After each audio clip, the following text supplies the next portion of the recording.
Welcome to David 360. Burkina Faso just made a pan-African power move. Who is next, my people? Africa, wake up. The doors just opened.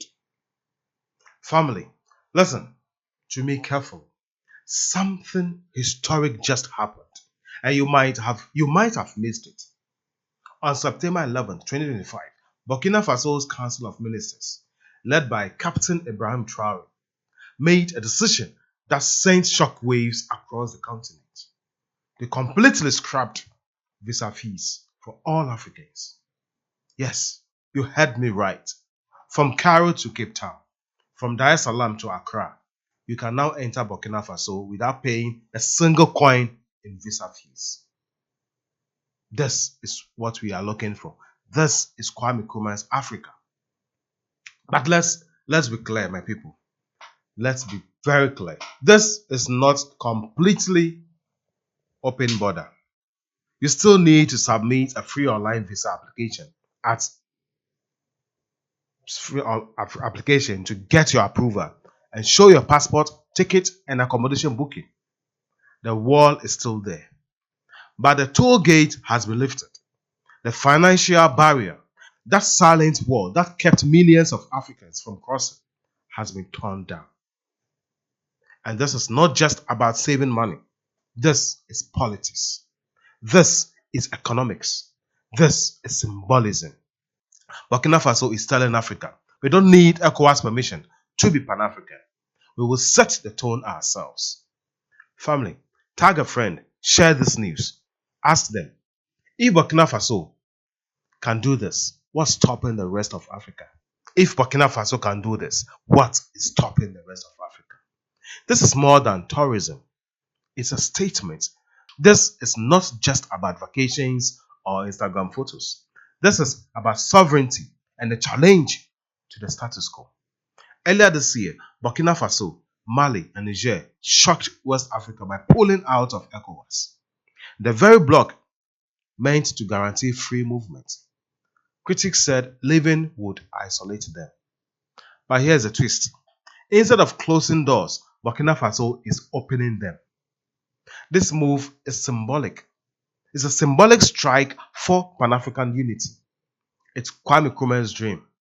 A United States of Africa brought one step closer. Every visa wall that we tear down chips away the colonial borders that have divided us for decades. And by acting unilaterally, Burkina Faso is reminding us that we don't need to wait for Agenda 2063 or for AU diplomats with special passports to set us free. We can take action now. Should Ghana, Nigeria, Kenya, and South Africa follow Burkina Faso's lead? Drop your thoughts in the comments. This is a conversation we must have. It's a must-have conversation. The economics are clear. Follow the money. Family, let's talk about why this matters economically. Fewer fees mean more travelers. More travelers mean more trade, more tourism, and more investment. Where every dollar counts, this decision could open new streams of growth.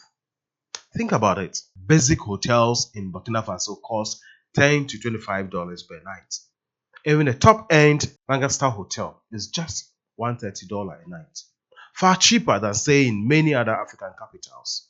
And when you visit, you can explore Ouagadougou, the beaten cultural heart of the country, or Bobo Dioulasso with its music and history, or Banfora with its waterfalls and lush landscapes. This isn't just a border policy, it's an invitation. If you are a business person, an entrepreneur, or even just a traveler hungry for new opportunities, start planning. Be the first mover. Be the one who saw the door open and walked through it. Africa, don't mess this up. But family, we also have to be honest. This is a privilege, not a free-for-all. Burkina Faso is a nation under pressure. It is fighting insurgencies, trying to rebuild its economy, and charting a new path under military leadership. This move is risky for them, but they are trusting Africans not to abuse it. This is not the time for fraud, crime, or chaos. If we turn this opportunity into a problem, it will be gone, and the doors will slam shut again. If you travel, respect the law, respect the people, be an ambassador for your country. Show that Africans can travel and trade without causing harm. This is about building the future. Here is a part that gives me goosebumps. This is not just a visa change. This is a call to Africans in the diaspora. Burkina Faso is asking its sons and daughters to come home, to come and invest, to come and build before foreigners dominate key sectors. And that's a lesson for all of us.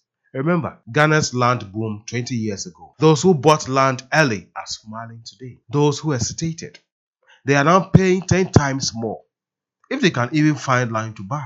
This is your land boom moment, but on a continental scale. If we take this seriously, it could trigger a domino effect that finally makes free African movements the norm, not the exception. So I'm asking you, will you sit back and watch others shape Africa's future, or will you take your place at the table?